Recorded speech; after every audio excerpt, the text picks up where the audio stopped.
Welcome to Marketing Brew Weekly, Morning Brew Inc.'s podcast for the marketing industry. I'm Katie Hicks. I'm Jenny My Win. And I'm Kelsey Sutton. Today we are talking about how brands are taking over the inbox. We're not talking about email marketing, but rather brand newsletters. Where there once were blogs, there now are Substacks, and brands across industry are eager for you to subscribe.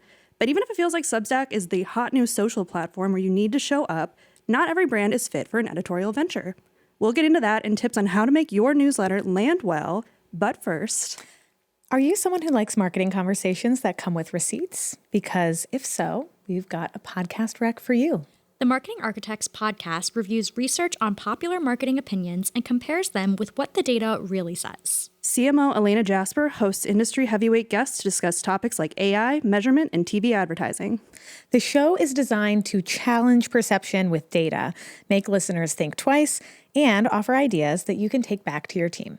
Give it a listen by searching for The Marketing Architects wherever you're listening right now. All right, so why are we talking about brand newsletters? It's honestly because so many are creating them. So here's some examples: American Eagle, Billboard, Rare Beauty, The Real Real, Bandcamp, Tory Burch. Any others you guys can think of? Well, I mean, my first reaction there is that it's kind of a similar vibe of brands that are building newsletters, right? Like a lot of retail, a lot of fashion. I think Billboard having a newsletter is very interesting. Covering music. Yeah. I've seen a lot of beauty brands. So I've seen Elf Beauty in addition to Rare Beauty, and then Saie, S-A-I-E, the brand, both have presences on Substack as well. I think Ann Taylor just announced this past week that they're making one too. That, Yeah, a lot of fashion brands, but yeah, a lot of other types of brands too. I was talking to Substack recently and they were touting that King Arthur Flour has a very active Substack. They share baking recipes, ways to use flour. So yeah, it is kind of like a fashion oriented thing, but really open to any type of brand that has some sort of story to tell. Another thing that I've noticed is just a lot of brand founders have been on the platform. So like there's Crown Affair founder Diana Cohen. She has a newsletter called Take Your Time. Claire V, another fashion brand, founder Claire Vivier. And then the Gia, the non-alcoholic aperitif brand, founder Melanie Mazarin has her own Substack. So kind of sharing like founder stories, product recommendations, styling guides, things like that. I want to take a step back. What makes these Substacks, these email newsletters, because they don't all have to be run through Substack. They can be on basically any email platform. But what makes them different than traditional standard email marketing? I think the biggest thing is they tend to be editorial focused. So it's not just like, hey, here's our new line of products we're releasing for the fall. It's here's our founder and how she styles this particular piece, or here are some customers and how they they infiltrate the brand into their day-to-day lives, things like that. Yes. Something I was going to say I noticed, and Katie, you've written about this, but some of these brands are hiring outside editorial voices to sort of serve as the author. And I think that's a really interesting choice because Substack and email newsletters, like the whole ecosystem is very creator first. And of course, you have to have a strong voice for somebody to say, I want to read this newsletter because it's my friend, my parasocial relationship friend who's sending me a note and I want to see what they have to say about these certain topics. And I think that's a really interesting way to kind of borrow. It's creator marketing in that when it is done in that way, but it just in a very different flavor. Yeah, it's like writer as creator kind of, where if you tap like a known voice on Substack specifically, a big way that you get your newsletter noticed on Substack in the first place is through the discovery feed. So if you have like a very popular Substacker reposting what they wrote for your brand onto their own feed and they go to their followers and people start to discover it that way, that's a great way to just like get in front of a new audience. Yeah. I feel like it kind of speaks to just the ongoing force that is brands wanting to like reclaim or claim their like owned narrative too. Like the more you can put out your own media that you are creating in-house, you can control that narrative from beginning to end, especially if you're hiring a creator or a writer to bring it in, or just like someone who has worked in editorial before, like on the media side. I feel like that has been a big conversation between like our two industries, to be frank, of like people like transitioning out of being in journalism, being like, oh, like I can apply all of these skills, to where something in the past version might have been like the brand blog, but now like being on Substack has a different type of weight to it. And as you said, like the discovery on the actual platform, I feel like it's a key piece of it too. Yeah, I want to talk about the why or the whys. I think there are many reasons why a brand might do this, but Jenny, your point I think is so interesting. Like really using this as a way to build a brand voice and a brand presence beyond a product image or whatever. And especially when you see the founders sort of serving as the voice of the brand and saying, here's what I'm about, there's this room for huge personalization. I don't want to say personalization, but like you can inject a lot of personality and humanity into what otherwise is kind of a faceless brand. And so many brands talk about this. I mean, I'd love to know what you two think, but I feel like I hear this over and over again. Brand marketers are saying, we want to have a human story. And it's hard to do that if you're a can of soda, but like if you can find, there's probably a way. There's a will. If you can find an angle, there's a way. Well, I think when you are doing it from the founder perspective, and we've seen this on just like social media, like having like founder-led creator personalities. I know you just wrote about Poppy and how like the founder of Poppy is like their social strategy is like entirely based around her founder journey, essentially. I feel like when you can do that on Substack too, like going into the founder journey in written form, like gives you like a much potentially longer, like deeper, like more thought out way to be a part of what it took to build this company. And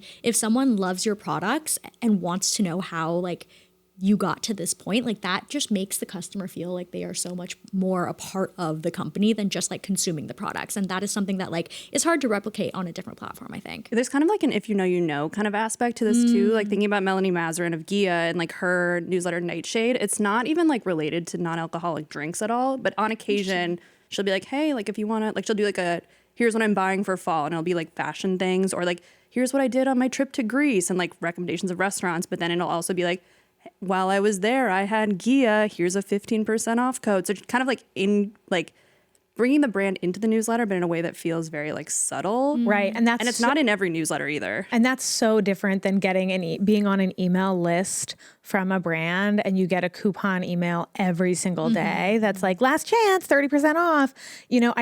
I think about the inbox as such a cluttered space.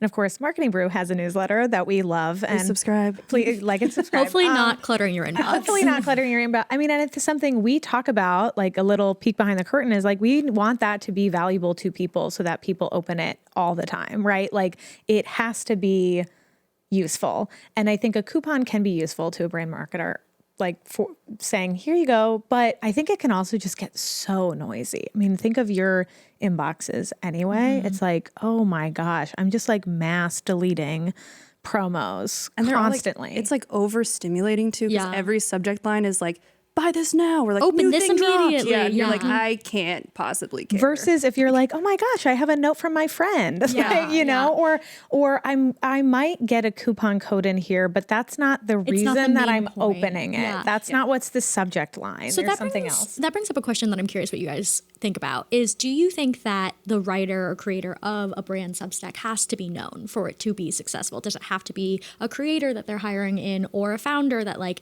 people have some type of relationship with already, or can you start from scratch if you're starting a brand newsletter? In general, I talked to Substack for a similar story last year, and Christina Loft at Substack had told me that she thinks that like a person is always better than a brand, just like a vague brand. But The Real has their own Substack where it's penned by an anonymous person called The Real Girl. And it's signed in a very Gossip Girl type way, like Cute. XOXO, The Real Girl.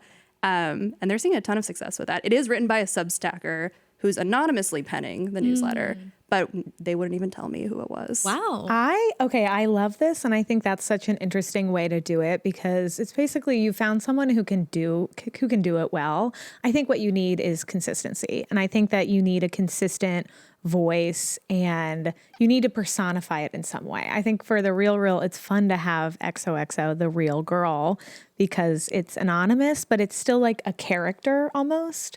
I can't imagine that like Progressive Insurance would have like a Substack for Flo, like the character. But I think having a brand character, particularly in these spaces that are very close to culture, like fashion and music and beauty, I think are so close to that they probably have a lot of editorial leeway to weigh in on things that it feels kind of natural. And then having a voice that's skilled at doing it. Again, I don't think it has to be a famous creator or a known writer to do it well. You just need to have that consistent voice, because if it's like one out of every 6 newsletters reads very consistently with a clear voice, and then the other ones are like being done by somebody else on the team and like they don't have the juice, like it's not gonna People are gonna know. Right. It's not just people one can real sniff it girl. out. Yeah, exactly. I think another thing the Real does that's interesting is they alternate. So they do 2 Real Girl posts a month, and then in between that, they get guest writers to come in. So they're kind of doing a little bit of both. Like Lena Dunham is one that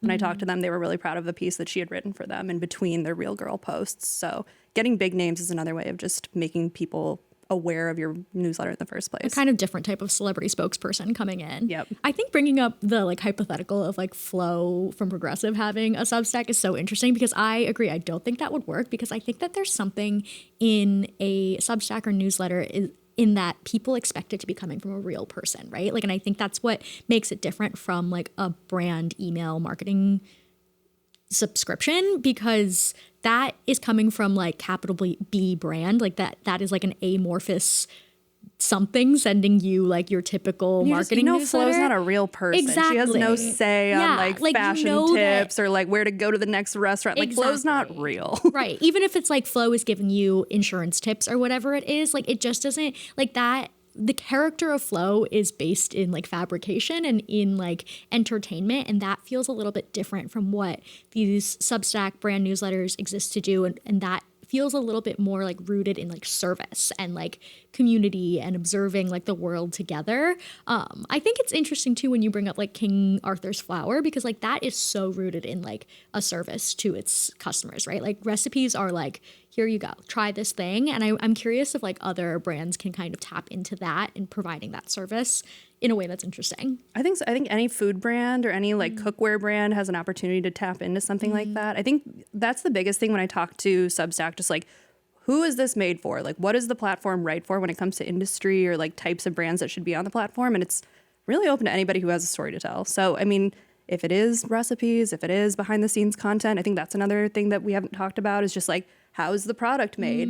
People are interested. They want to know like what went into formulating this specific lipstick or whatever else. Yeah, I feel like that speaks to the trend that we've talked about 100 times is like with the ongoing presence of AI, like people are more interested in behind the scenes stuff, and having a Substack or a newsletter is an interesting place to put that, because it's not just like blasting it on your social media and like hoping that people see it. Like someone who's signed up to your Substack is probably more inherently interested in a little bit of the behind the scenes, and like putting a little bit more effort into that and giving them that access makes you feel like you're like part of an exclusive club. That's kind of another form of the proof of reality thing that we've been talking about, where it's like it's showing like, hey, this is a real thing. Here's how it gets made. I think there's another interesting way that AI can be kind of affecting the need for or interest in brand newsletters, which is as there's so much AI slop, and even stuff that's like maybe not technically slop, but you can kind of sniff out like a bad. It's not this, it's that. Yeah, you see Immediately it, red flag. right? Yeah. I think that there's this sort of counter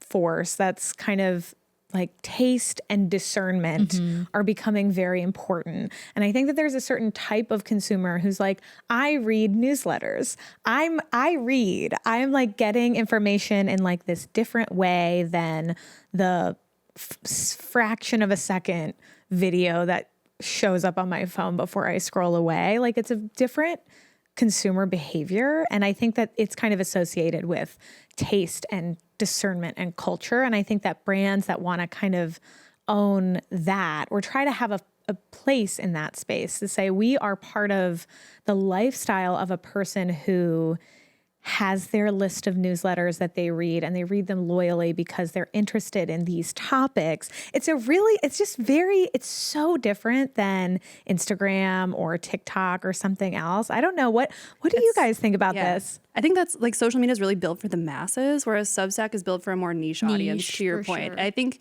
that was the big thing when I talked to different brands about like why they're on the platform. It was always community. Like that was the answer everybody gave me. It was like, this is for community building. And I think it's because these are very loyal readers. These are people who like will keep coming back and like paying attention to your brand and want to know the ins and outs of how the sausage gets made. I think it's important to note too, though, that like, yes, like as all these brands told you, it's about community. It's about something like brand awareness. It's about like these like long-term plays, but it does also drive sales results. The Real Reels newsletter drove more than $334,000 in sales as of earlier this summer. Lafleur, another like women's workwear retail brand, has seen direct sales impact as well. So I think like, yes, it's all about these like kind of like bigger long-term goals, but there is kind of that immediate sales impact that is so important to every marketer as well. Yeah, I think if you do it right, then you can see real impact. I think with the Real Reel, like I was talking about, like what are some examples of like things that drove sales for your newsletter? And one thing, when The Devil Wears Prada 2 came out, they made a style guide. They went back and sourced a lot of the products from the first movie, things that you could only get vintage. And some of those items were not available, and they noted that in the newsletter. Like, here's a jacket that you can't get anymore but was worn in the movie. Here's another piece that you actually can still buy. So like the whole thing didn't feel catalog-y and didn't feel like here's a list of all the ways you should support our website and like support our brand, but it gave you the option if you were interested. Yeah. I feel like that's so smart too, because it like engaged with like the cultural moment first of the movie of like, okay, like we're not just finding the closest thing to what was worn in the movie. It was like, no, we found the actual thing that was in the movie. And like, And that's what you're probably that brand, in. The Real Reel can offer that in a way that other brands can't, because they source vintage and designer pieces like that. This is really reminding me of like the brand magazine. Do you remember when there were brand magazines like Mel magazine from Mel Dollar Shave magazine, Club, which was owned by Dollar Shave Club, I always forget that so was them. awesome, and also like sort of had nothing to do with shaving, but it was just like it was like kind of like a GQ equivalent. Yeah. Oh wow, R.I.P. Great writing on Perhaps that. the evolution But of Airbnb, that. I think Airbnb had a brand magazine at one point, which was sort of designed to live in Airbnb like travel, properties so that you could read it. But and I think Uber had one. There's been so many over the years, And in like the seat back of a plane too. right? And like literally, the Michelin Guide is. I mean, hey, the Costco original brand magazine. Totally. And the Costco magazine is like my parents get that. They love that thing. Yeah. And there is something that's so interesting about it that is very like big, long tail brand affinity, because you might not say, oh, I read this article, like I love Uber now, but like it sticks with you. It sticks with a consumer. And I think it's an interesting thing, because I think a lot of brand marketers right now are struggling to justify the cost of that long tail, harder to track, more, like there's not the necessarily immediate return. And that's why I think the sales numbers are really interesting, because it's like you can have that while you're also kind of building that long-term brand affinity. Best of both worlds, really. Yeah, right. I think if you do it right too, you present the opportunity to buy something as like an ease. Yes. Like we're making we this did the easier work for you. for you. Exactly. Yeah, we I think curated this list of products Right. for you, so you don't have to spend hours on our website Yes. parsing through We everything. know you're a busy, discerning reader with taste, so That's why I do we're think helping the, you. the Devil Wears Prada 2 example is so interesting, because it's like it would take you hours to scour the Real Reels website and like find the designers, find the specific like details that were shown in this specific garment, but like taking that work out of it for you is so nice. Like I'm immediately like, thanks for doing that. And even if you didn't want to buy it, I'm somebody who like will sometimes look up, if I interested. watch a show, I'm like, Yeah. ooh, I like that sweater or whatever. I Right. wonder what brand it is. And like, you might just be like, oh, I never knew that she was wearing that specific brand. The fact in that the there movie. is a resource that puts it all together in one place for you, rather than like having to jump through who knows how many different websites and loopholes and whatnot on the internet, is like such a valuable thing that I'm immediately like, wow, like now I know if I like want to do that again in the future, like the Real Reels newsletter might have something to that same effect. Yeah, I think a big thing here is like the time. So like the Real Reel took the time to curate that list for you. And you're being very aware of the fact that your customer probably doesn't want to take that time. But in that same vein, it does take time to create a newsletter on the back end. I think tapping existing Substackers is a way to like alleviate some of the burden there. But one thing that I was asking about when I was writing this article is like, should brands consider using generative AI to write their articles? And overall, Substack said probably don't do that. Like make sure, like we talked about earlier, make sure you have a human voice, and just don't cut corners. I think something else to consider too is you don't have to send a weekly newsletter or a daily newsletter or anything like that. The biggest thing is just be consistent. So it could be monthly. Hinge does one yearly, once every August for their No Ordinary Love campaign. So yeah, I think if you just find what's right for you. I think the idea of using AI on Substack would be like the biggest controversy. Like if someone clocked that your brand was using AI to write their newsletter content, that feels like it would be an even bigger firestorm than like AI and creative in like a like video ad or Isn't image. Substack working on trying to keep an like They have an flag? AI detection tool Right. with the company Pangram that went out last month. I'm not sure how like widely implemented it's been so far, but yeah, the readers do care and they are paying attention to that. Yeah, it's just like people don't want to buy an AI generated book, so they probably don't want to read an AI generated newsletter. Right. Well, Do you think that there, like, I feel like we're saying that like there's a way for every brand to get in on Substack or newsletters. Do you think there's like any type of brand that like should maybe take a step back or like consider not being on the platform? I think as long as you have a story to tell, I know I've said that already, but like as long as you have some sort of like behind the scenes content or something that you feel like your audience is interested in that's told from a human perspective, not AI generated, I think you can do it. But I don't think you should consider it to be like another form of email marketing or a catalog, a way to just like chronicle out all your products, anything like that. Yeah, definitely. Yeah. So what brands would you like to see join Substack, or what type of brand? Maybe you don't have to name drop a specific brand. Just thinking about how this is kind of the new iteration of blogs, I want to see Into the Gloss from Glossier come back. I'm surprised they don't have one, honestly. I used to assumed read they that did. religiously. Yeah. And I loved the like look inside my like what's behind my medicine cabinet. Yes. Like what's in my medicine cabinet, like what Like are on my the shelf. products that I Yeah. use religiously. Yeah, like Yeah. I loved that. I used to read that all the time. Yeah, I think they still do a version of it on Instagram, but I'm surprised they haven't migrated that over to Substack because I feel like that is such a natural integration. Yeah, that feels like such an easy win. Yeah. I think I've been like very into baking lately. So I feel like the King Arthur Substack is one I just like personally need to check out. But I feel like Le Creuset has such like a cult following that like bringing their like color drops and like what you can do, like how you can collect it. Like I feel like they had that big moment, was it last year with the like warehouse shopping events that they do? And like I feel like just like People go feral. they go crazy, like publishing like how you can get into that or like the best like strategies to like maximize your shopping at like one of those events. I feel like there's like very niche things you can do with that brand that like already has such like a rabid audience built into But it. imagine it could literally just be like recipes and cooking tips and various easy. things. And there's like really lush photography that has the Le Creuset like little Because people- tomato shaped Yeah. thing, and like that's what the food is in, and it's not saying you have to buy it, but it's also Just, not like, saying enjoy But it's it. kind that's of saying it planting would the look seed, really yeah. cute if you did, right? Like I actually think that's such a powerful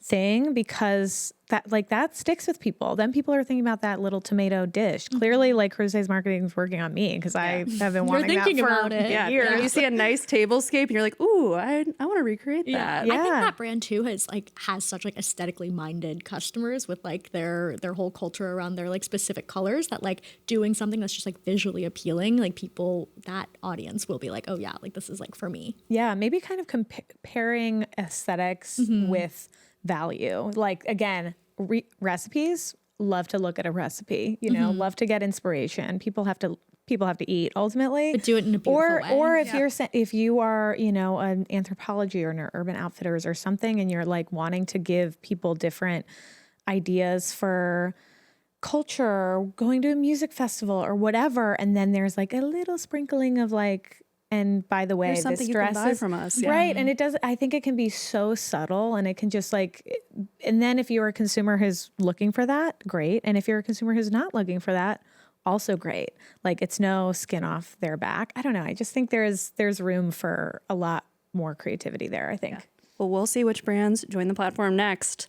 Thank you so much for joining us today. And if you have any thoughts on brand newsletters, let us know at mkbw@morningbrew.com, which you can also find in the show notes. See you next week.